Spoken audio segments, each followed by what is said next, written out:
في فيديو النهاردة هنتعرف على 5 فوائد للبروتينات.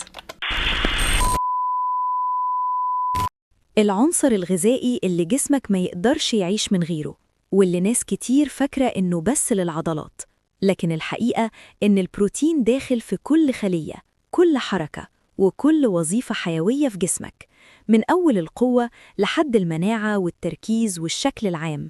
ولو البروتين ناقص، جسمك ينهار بهدوء من غير ما تحس. شفائيات. أول فايدة: بناء العضلات وإصلاحها. البروتين هو المادة الأساسية اللي العضلات بتتكون منها، وأي تمرين بتعمله بيعمل تمزقات دقيقة داخل الألياف العضلية، والبروتين هو اللي يدخل يصلح التمزقات دي ويخلي العضلة أقوى وأكبر. علشان كده من غير بروتين كافي التمرين ملوش قيمة، لأنك بتكسر من غير ما تبني، وده السبب إن ناس كتير بتتمرن ومش بتكبر، لأن البروتين عندهم أقل من احتياجهم الحقيقي. كمان البروتين مش بس بيبني عضلة، ده كمان بيمنع فقدان العضلات مع التقدم في السن أو أثناء الدايت، وده مهم جداً للحفاظ على القوة والشكل والصحة. تاني فايدة: الحفاظ على العضلات أثناء خسارة الدهون. لما تدخل دايت وتقلل السعرات، الجسم ممكن يحرق عضلات مع الدهون، لكن البروتين العالي بيحمي العضلة من التحلل وبيجبر الجسم يستخدم الدهون كمصدر طاقة، وده الفرق بين دايت ناجح ودايت يدمر الشكل.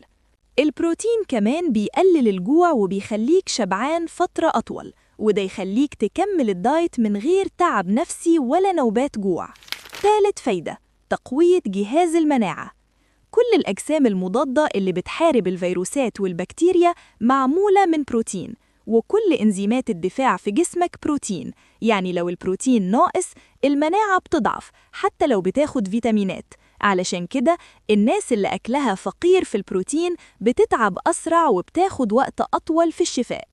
البروتين كمان بيساعد في إصلاح الخلايا التالفة بعد المرض أو الإجهاد أو التمرين القوي، وده يخلي الجسم يرجع لحالته الطبيعية أسرع. رابع فايدة: تنظيم الهرمونات والوظائف الحيوية. البروتين داخل في تكوين الهرمونات والإنزيمات اللي بتنظم الجسم كله، من هرمونات الطاقة لحد هرمونات النمو لحد هرمونات الشبع والمزاج. ولو البروتين ناقص التوازن الهرموني بيضرب، وتبدأ تحس بتعب، تقلب مزاج، ضعف تركيز ومشاكل نوم. علشان كده البروتين مش بس بيبني جسمك، ده بينظم حياتك من جوه. خامس فايدة: رفع معدل الحرق وتحسين شكل الجسم.